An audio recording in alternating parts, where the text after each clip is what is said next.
Hello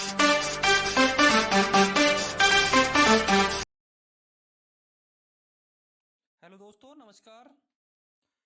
अपन हल करवा रहे थे बीकानेर डिवीजन में जो गुड्स कार्ड का पेपर लगा था 5 मार्च 2022 को, उसका पेपर हल करवा रहे थे। देखो, 1 से लेकर के 35 तक का मैंने पहले हल करवा दिया था एक वीडियो में, और 36 से लेकर के 80 तक का दूसरे वीडियो में हल करवाया था।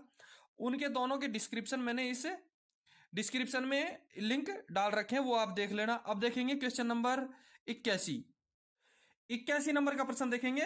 सिग्नल ऑफ करने की पर्याप्त दूरी को कहते हैं। सिग्नल ऑफ करने की पर्याप्त दूरी को कहते हैं। अब देखेंगे, सिग्नल ऑफ करने की पर्याप्त दूरी को कहेंगे, एक तो ब्लॉक ओवरलैप है, एक सिग्नल ओवरलैप है, एक ओवरलैप जोन है और एक न्यूट्रल जोन है।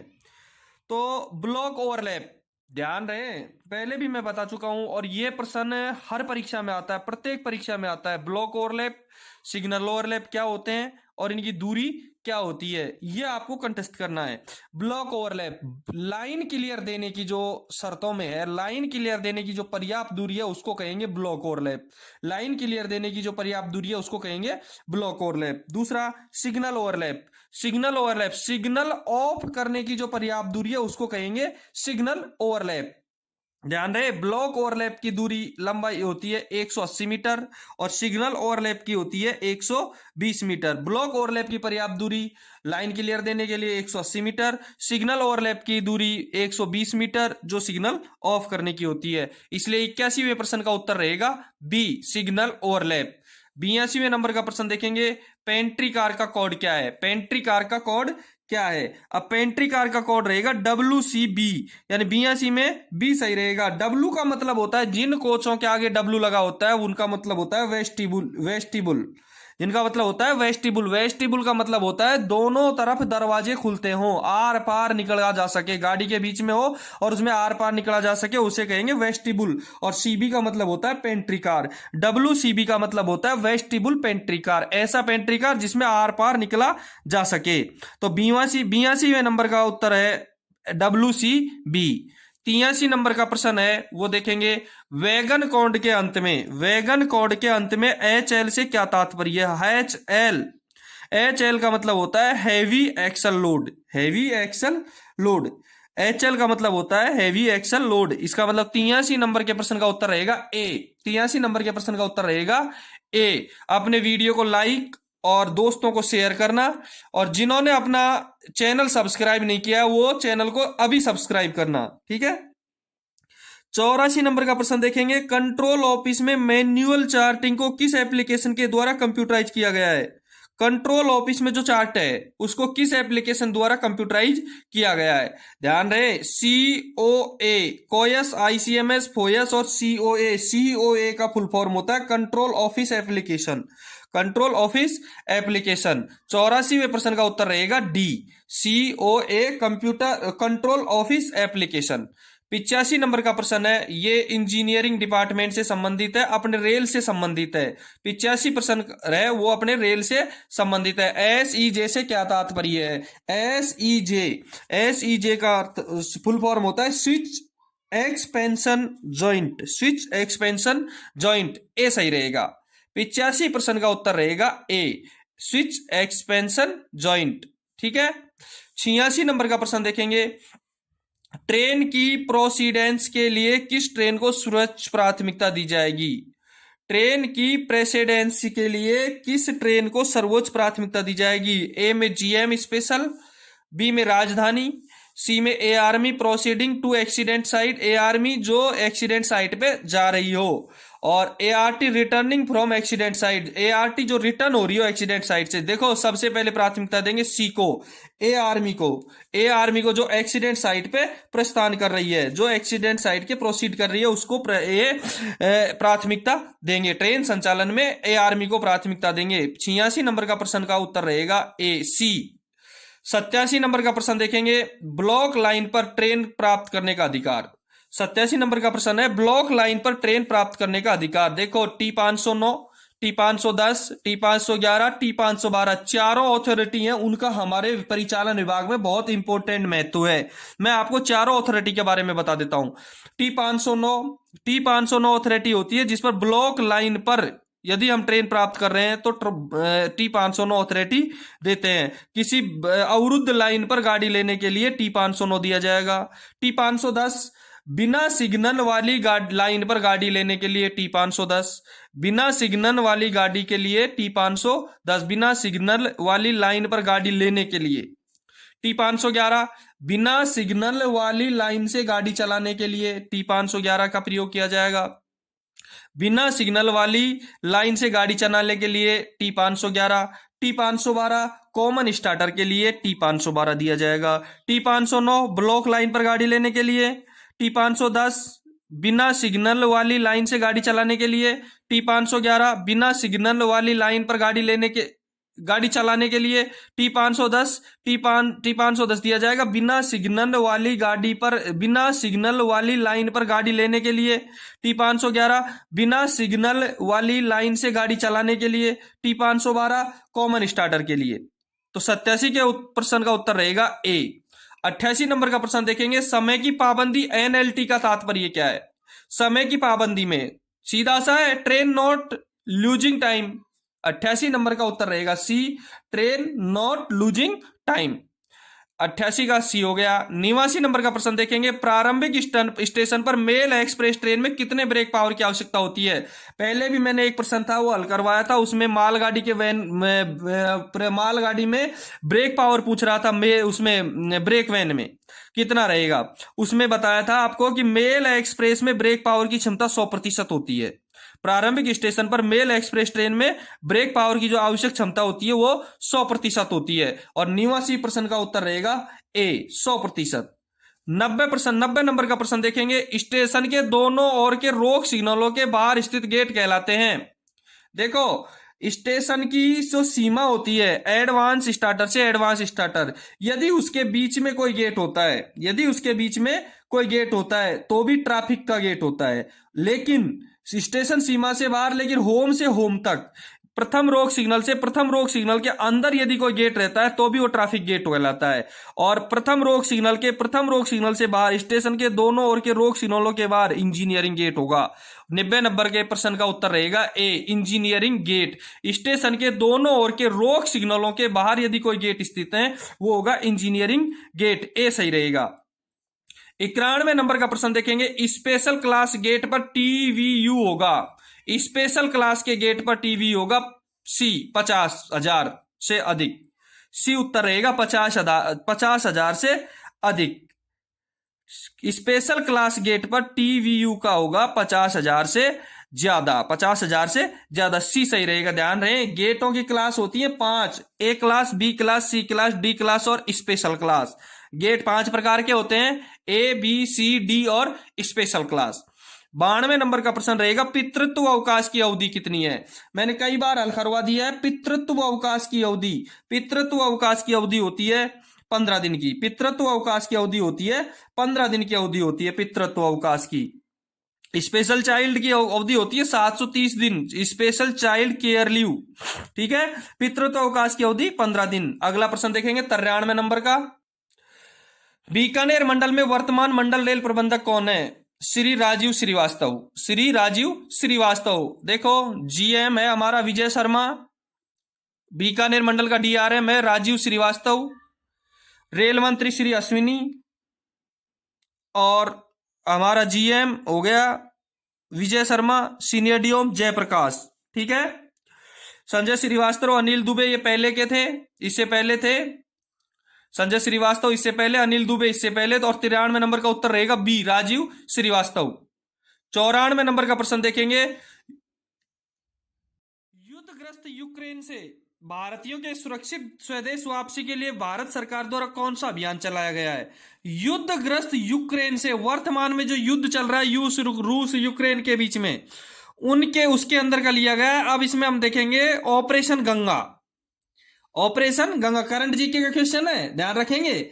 ऑपरेशन गंगा पहले में दे रखा है, ए में ऑपरेशन गंगा। अब ऑपरेशन गंगा देखो, मैं बताऊं आपको, ऑपरेशन गंगा 2022, ये जो वर्तमान में यूक्रेन में जो फंसे सभी भारतीय नागरिक हैं इनको वापस लाने के लिए एक निकासी मिशन है, यूक्रेन गंगा। दूसरा है ऑपरेशन गंगा।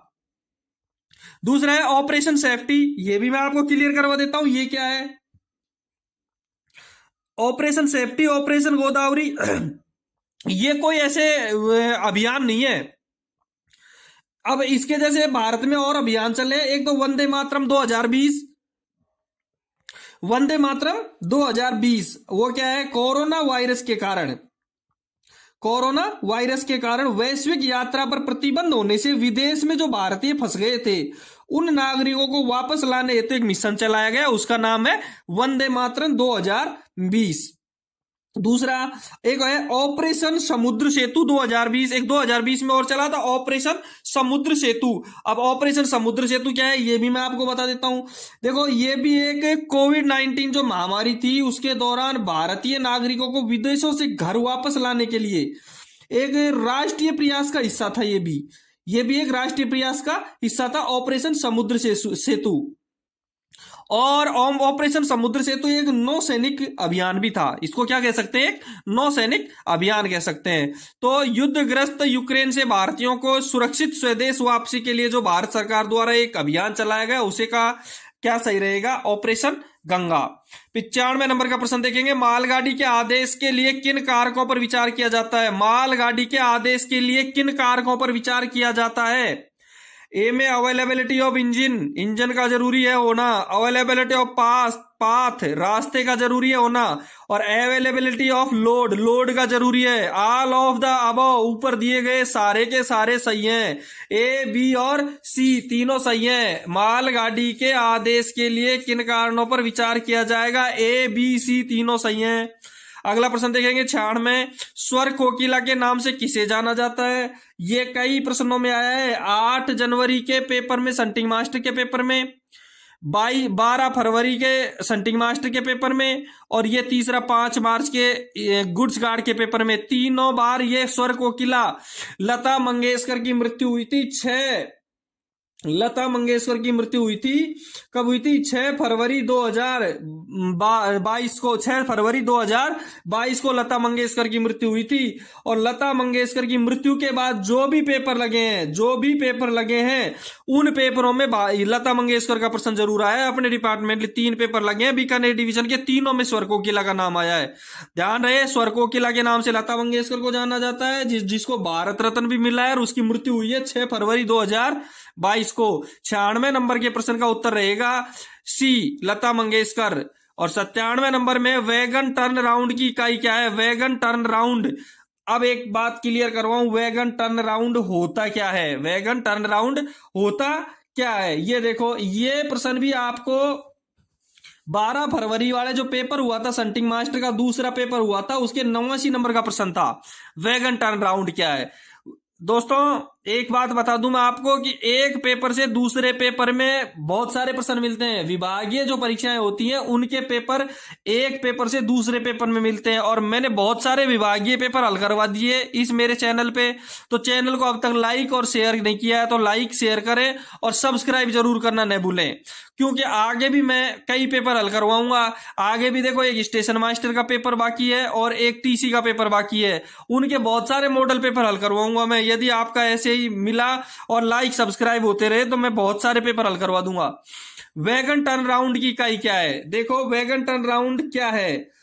अपन एक वैगन टर्न राउंड एक ऐसी औसत अवधि का प्रतिनिधित्व करता है जिसमें एक विशेष वैगन की अपनी औसत भरी हुई यात्रा पूरी करता है, जिसमें एक विशेष वैगन अपनी भरी हुई यात्रा, औसत यात्रा पूरी करता है, और जिसके बाद वह पुनः लोडिंग के लिए तैयार हो जाता है। यानी कि एक वैगन है, वो भरा हुआ वैगन कितने दिन चलता है, उसका औसत निकालने के बाद में जो इकाई आती है वो होती है वैगन टर्न राउंड। औसत कितने दिन चला, वो भरा हुआ कितने दिन चला, तो इसकी अवधि होगी दिनों में। इसलिए 97 नंबर का प्रश्न का उत्तर रहेगा सी, डेज। 98 नंबर का प्रश्न है, निम्न में से कौन सा स्टेशन जंक्शन स्टेशन नहीं है। कोई ज्यादा दिक्कत भी नहीं है, सरल है। चूरू जंक्शन है जहां से एक गाड़ी जयपुर के लिए जाती है, एक दिल्ली की तरफ जाती है, दिल्ली या हिसार की तरफ जाती है, एक आती है अपने बीकानेर जोधपुर की तरफ आती है। शाहदुलपुर जंक्शन है, सेम लुहारू जंक्शन है, महेंद्रगढ़ एक रोड साइड स्टेशन है, ये जंक्शन नहीं है। ठीक है, 98 नंबर का प्रश्न उत्तर रहेगा डी। 99 नंबर का प्रश्न रहेगा, निम्न में से कौन सा उत्तर पश्चिम रेलवे का मंडल नहीं है? निम्न में से कौन सा उत्तर पश्चिम रेलवे का मंडल नहीं है? ध्यान रहे, उत्तर पश्चिम रेलवे में 4 मंडल हैं, जयपुर, जोधपुर, बीकानेर और अजमेर। कोटा एनसीआर का डिवीजन है, कोटा एनसीआर का डिवीजन है, इसलिए कोटा उत्तर रहेगा इसमें। 99% का उत्तर रहेगा बी। 100 नंबर का प्रश्न है, जब किसी दुर्घटना, खराबी, अवरोध या अन्य किसी असाधारण कारणों से गाड़ी सेक्शन में खड़ी हो जाती है तो लोको पायलट गाड़ी का बचाव से में पटाखे कहां लगाकर रखेगा, कहां लगाएगा? तो सीधा है 600, 1200 और 10-10 मीटर पे। यदि ब्लॉक सेक्शन में गाड़ी खड़ी है, ब्लॉक सेक्शन अवरुद्ध है, तो उसकी सुरक्षा के लिए जो पटाखे लगाए जाएंगे वो लगाए जाएंगे 600, 1200 और 10-10 मीटर पर। इसलिए 100 नंबर के प्रश्न का उत्तर रहेगा ए। 101 नंबर का प्रश्न है, भारतीय संविधान के किस अनुच्छेद के अनुसार हिंदी भारत की राजभाषा है? भारतीय संविधान के किस अनुच्छेद के अनुसार? देखो, कई बार आ चुका है प्रश्न। इसकी भाषा, भारत की हिंदी जो राजभाषा है वो है अनुच्छेद 343 के 1 में, 343 के 1 में। और भारत के संविधान के 17वें भाग में हिंदी का उल्लेख है, भारत के संविधान के 17वें भाग में हिंदी का उल्लेख है। अनुच्छेद रहेगा 343 से 351 का, 343 से 351 का। और 343 के 1 में साफ लिखा गया है कि हिंदी भारत की राजभाषा है। 351 जो अनुच्छेद है उसमें हिंदी के विकास के ऊपर जो तत्व हैं या विकास के ऊपर जो इन्होंने नियम बनाए हैं, विकास कैसे करना है, कौन से पुरस्कार देने हैं, वो 351 में है। तो 101 नंबर का प्रश्न का उत्तर रहेगा सी। 102 नंबर का प्रश्न है, भारतीय रेलवे कार्यालयी भाषा के रूप में हिंदी को प्रोत्साहन देने के लिए सर्वोच्च पुरस्कार, सबसे बड़ा पुरस्कार, सबसे बड़ा कार्यालय रेलवे बोर्ड और सबसे बड़ा पुरस्कार भी रेलवे बोर्ड का पुरस्कार। इसलिए 102 नंबर के प्रश्न का उत्तर रहेगा ए। 103 नंबर का प्रश्न है, संघ की राजभाषा कौन सी है? संघ की राजभाषा, संघ की राजभाषा कौन सी है? सबको पता है, 343 के 1 में लिखा है संघ की राजभाषा हिंदी है, 343 के 1 में लिखा है संघ की राजभाषा हिंदी है। 103 प्रश्न का उत्तर रहेगा ए। 104 नंबर का प्रश्न देखेंगे, राजभाषा हिंदी किस लिपि में लिखी जाती है? सबको पता है राजभाषा हिंदी किस लिपि में लिखी जाती है। राजभाषा हिंदी देवनागरी लिपि में लिखी जाती है। ध्यान रहे, देवनागरी लिपि में लिखी जाती है। ये प्रश्न पेपर में आया था 8 तारीख वाले पेपर में, 8 जनवरी 2022 को जो संटी मास्टर का पेपर लगा था उसका 107 नंबर का प्रश्न था। ये देवनागरी लिपि है, वो राजभाषा हिंदी की एक लिपि है। इसका विकास कैसे हुआ ये बता दूं मैं। देवनागरी का विकास ब्राह्मी लिपि से हुआ है। देवनागरी लिपि है, उसका विकास एक ब्राह्मी लिपि से हुआ है। देवनागरी लिपि का विकास ब्राह्मी लिपि से हुआ है और ये एक ध्वन्यात्मक लिपि है। देवनागरी लिपि कौन सी है? ब्राह्मी लिपि कौन सी है? एक ध्वन्यात्मक लिपि है, जो रोमन, अरबी, चीनी आदि प्रचलित लिपियों में सबसे वैज्ञानिक विधि है। सबसे वैज्ञानिक विधि है ध्वन्यात्मक विधि, ब्राह्मी लिपि। और ब्राह्मी लिपि से विकास हुआ है देवनागरी लिपि का। अब 105 नंबर का प्रश्न देखेंगे, राजभाषा के प्रयोजन से देश को कितने भागों में विभाजित किया गया है? राजभाषा के प्रयोजन से देश को 3 भागों में विभाजित किया गया है, क, ख और ग। राजभाषा के प्रयोजन से देश को 3 भागों में विभाजित किया गया, क, ख और ग। हमारा राजस्थान भाग क में अपना आता है, राजस्थान भाग क में आता है। अगला प्रश्न देखेंगे, प्रश्न संख्या 106, केंद्र सरकार के कर्मचारियों के लिए निर्धारित हिंदी पाठ्यक्रम कौन कौन से हैं? केंद्र सरकार के कर्मचारियों के लिए निर्धारित हिंदी पाठ्यक्रम प्रबोध, प्रवीण, प्राज्ञ सभी हैं। 106 का उत्तर रहेगा उपर्युक्त सभी, ए, बी और सी, तीनों के तीनों सही हैं। 107वां प्रश्न देखेंगे, भारतीय संविधान में राजभाषाएं किस अनुसूची में है? राजभाषा 8वीं अनुसूची में है। 8वीं अनुसूची 17वां भाग 22 भाषाएं हैं। 341 से लेकर के 343 से 351 तक के अनुच्छेद हैं।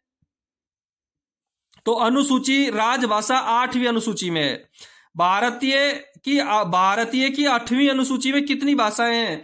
8वीं अनुसूची में कितनी भाषाएं हैं? भारतीय संविधान की 8वीं अनुसूची में, ध्यान रहे, संविधान के भाग 17 में आधिकारिक भाषाएं हैं, यानी कि सभी आधिकारिक भाषाओं का उल्लेख है, जिसके अनुच्छेद रहेंगे 343 से 351।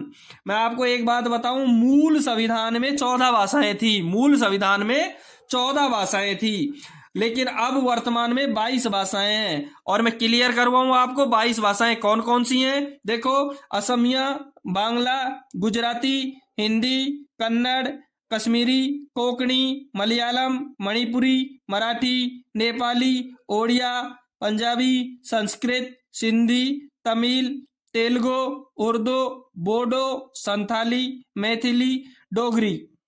इन भाषाओं में सबसे इंपॉर्टेंट बात, एकमात्र विदेशी भाषा है नेपाली। भारत की इस अनुसूची 8 में, भारत की अनुसूची 8 में 22 भाषाएं हैं, जिनमें एक नेपाली भाषा ऐसी है जो विदेशी भाषा है। 108 नंबर के प्रश्न का उत्तर रहेगा बी। 109 नंबर का प्रश्न है, मंडल स्तर पर राजभाषा कार्यान्वयन समिति के प्रमुख कौन होते हैं? मंडल स्तर पर मंडल, डीआरएम, डिवीजन रेल मैनेजर, मंडल रेल प्रबंधक, मंडल स्तर पर डीआरएम रहेगा। हिंदी दिवस कब मनाया जाता है? और हिंदी दिवस 14 सितंबर को मनाया जाता है। हिंदी दिवस 14 सितंबर को मनाया जाता है, इसलिए 110 का उत्तर रहेगा बी। दोस्तों, ये 5 मार्च का पेपर था जो कंप्लीट हो चुका है। आगे अपन हल करवाएंगे। एक मेरे पास में 31 जुलाई 2021 को स्टेशन मास्टर का पेपर लगा था, वो मैं हल करवाऊंगा। एक मेरे पास टीसी का पेपर पड़ा है मार्च 2021 का, वो भी मैं हल कराऊंगा, क्योंकि आगे एक स्टेशन मास्टर का पेपर बाकी है और एक टीसी का पेपर बाकी है। ठीक है, वो दोनों मैं पेपर हल करवा दूंगा। आप चैनल को सब्सक्राइब जरूर करना। धन्यवाद, बेस्ट ऑफ लक।